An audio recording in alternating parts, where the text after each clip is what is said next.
अस्सलाम वालेकुम दोस्तों, उम्मीद करता हूँ आप सब भाई खैरियत से होंगे। दोस्तों, आज की वीडियो आपके लिए बहुत ही यूज़फुल साबित होने वाली है। अगर आपने इस वीडियो को पूरा ना देखा तो आगे आने वाले दिनों में आपको परेशानी भी हो सकती है, क्योंकि यहाँ से ही कुछ हम ऐसी गलतियाँ जो कर जाते हैं और बाद में हमें उसका नुकसान उठाना पड़ता है। हम उनको नज़रअंदाज कर देते हैं, सुस्ती कर देते हैं या हमें उनका पता नहीं होता। तो जब हमारे तीतर के बच्चे निकलते हैं तो वो मरना शुरू हो जाते हैं, तो उसमें कई मसाइल आ जाते हैं। क्योंकि आपको पता है कि बग़ैर उस्ताद के और तजर्बा के तीतर के बच्चों को तीतर से ब्रीड लेना और उनके बच्चों को परवान चढ़ाना कोई इतना आसान काम नहीं है। इसमें बहुत से मसाइल होते हैं। तो बाकी आप उन मसाइल का हल तलाश करना चाहते हैं तो आप मेरे चैनल को विज़िट भी कर सकते हैं।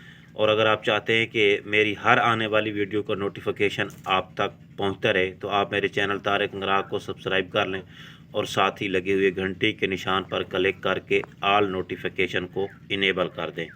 तो चलते हैं अपने मौजूद की तरफ। दोस्तों, जैसा कि मैंने आपको बताया कि तीतर का सीज़न शुरू हो चुका है, लेकिन हम कुछ ऐसी गलतियां कर जाते हैं यहाँ पे जिसका हमें बाद में नुकसान होता है। तो आज एक ऐसी गलती के बारे में आप लोगों को मैं बताने वाला हूँ।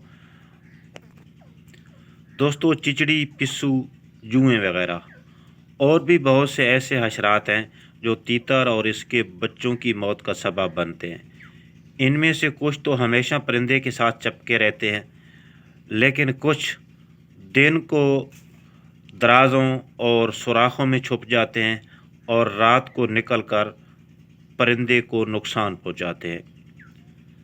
लिहाजा इनको तलफ करना ज़रूरी है, क्योंकि तीतर के छोटे बच्चे बहुत जल्द ही इनका शिकार हो जाते हैं।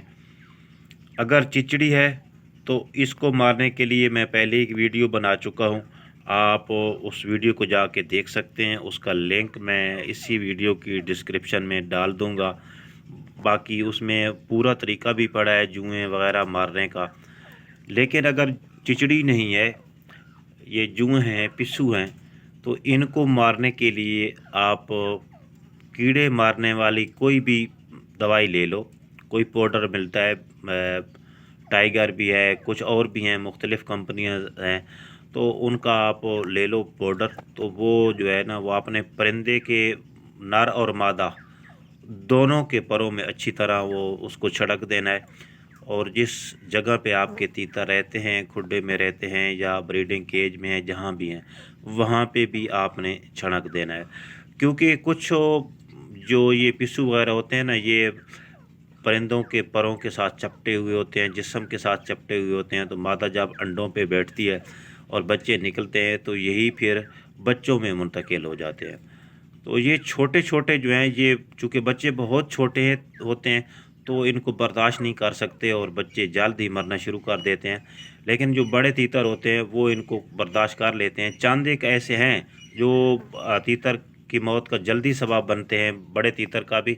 लेकिन जो छोटे हैं वो तो भाई बच्चों पे बहुत ही जल्दी हमला करके उनको जल्दी मार देते हैं। तो आपने एक दफ़ा वो छिड़क देना है, तो कुछ अरसे के बाद आपने फिर इसी तरह करना है। क्योंकि अगर उनके कोई अंडे बच गए हैं और उनमें से बच्चे निकले हैं, तो वो बच्चे जब निकल आएँ तो उन पे भी आपने छिड़क देना है ताकि वो भी मर जाएँ। और इसी तरह ये अमल आपने 2 मरतबा करना है। मतलब पहली मरतबा तो आपने कर लिया, इसके बाद आपने फिर 2 मरतबा करना है। एहतियातन तीसरी बार भी कर देना है ताकि बच्चे जो हैं, जो बच गए हैं, जो अंडों से बाद में निकले हैं, वो भी तलफ हो जाए। तो उम्मीद करता हूँ ये वीडियो आपके लिए बहुत ही मुफीद साबित होगी और आपको इससे बहुत फ़ायदा होगा। और आपने ये लाजमी करना है भाई, क्योंकि आप बाद में बहुत यही चीज़ें पूछ रहे होते हैं मुझसे कि बच्चे मर रहे हैं। तो बच्चे मरने की वजूहात जो वजूहात हैं, उनमें से एक वजह ये भी है कि छोटे छोटे जो पिस्सू वगैरह होते हैं वो इनको मारने के सबब बन जाते हैं। तो मिलेंगे अगली वीडियो में, उस वक्त तक के लिए अल्लाह हाफ़िज़।